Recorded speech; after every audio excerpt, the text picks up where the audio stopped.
கிறிஸ்துவுக்குள் பிரியமான கர்த்தருடைய பிள்ளைகளே, உங்களோடு மறுபடியும் சந்திப்பதிலே மிகுந்த மகிழ்ச்சி. இந்த நாள் உங்களுக்கு மகிழ்ச்சியின் நாளாக, தேவனின் ஆசீர்வாதம் நிறைந்த நாளாக இருப்பதாக என்று உங்களை வாழ்த்துகிறேன்.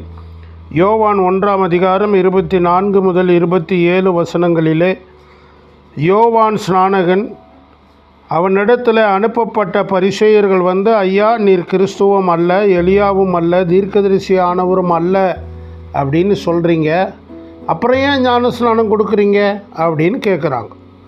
யோவான் அவங்கக்கிட்ட பதில் என்ன சொல்கிறாரு? நான் ஜலத்தினால ஞானஸ்நானம் கொடுக்குறேங்க, நீங்கள் அறியாது இருக்கிற ஒருத்தர் உங்கள் நடுவிலேயே நிற்கிறாரு.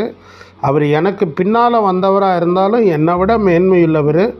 அவரோட பாதரட்சையின் வாரை அவிழ்ப்பதற்கும் நான் பாத்திரன் அல்ல என்றார். இப்போ பாருங்கள், ஜனங்க கேட்குறாங்க, நீர் யாருன்னு கேட்குறாங்க. ஆனால் அவர் நான் அவரல்ல, நான் இவரல்ல, நான் இவரல்லன்னு சொன்னவர், வனாந்திரத்தில் கூப்பிட்ற சத்தோன்னு தன்னை அறிமுகப்படுத்தினவர். மறுபடியும் கேட்குறாங்க, நீர் இவங்களெல்லாம் இல்லைன்னா நீர் யார்? ஏன் ஞானஸ்நானம் கொடுக்குறீர்? அதற்கு அவர் நேரடியாக பதில் சொல்லலை.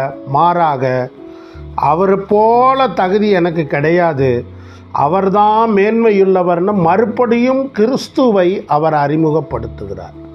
பிரியமானவர்களே, வாய்ப்புகளை நாம் வாழ்க்கையிலே தேடிக்கொண்டே இருக்கணும்.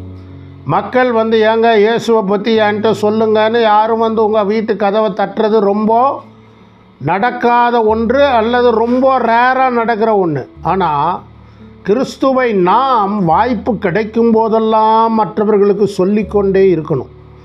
இயேசுவை பற்றி அவங்க கேள்வி கேட்க மாட்டாங்க, அல்லது அவங்க குழப்பத்தோடு கூட இருப்பாங்க, பிரச்சனைகள் மத்தியில் இருப்பாங்க. ஆனால் நாம் இந்த இயேசுவை அவர்களுக்கு அறிமுகப்படுத்தணும்.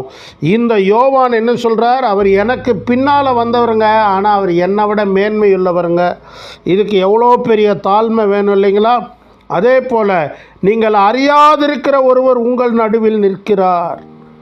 அடுத்தது, அவருடைய பாதரட்சையின் வாரை அவிழ்ப்பதற்கும் நான் பாத்திரன் அல்ல. யூதர்கள் மத்தியில் அந்த நாட்களிலே வீட்டில் இருக்கிற முதலாளி வெளியே சென்று விட்டு வீட்டுக்குள்ளே வரும்போது அந்த வீட்டின் கடைநிலையாக இருக்கிற ஒரு அடிமை தான் போய் அந்த எஜமானுடைய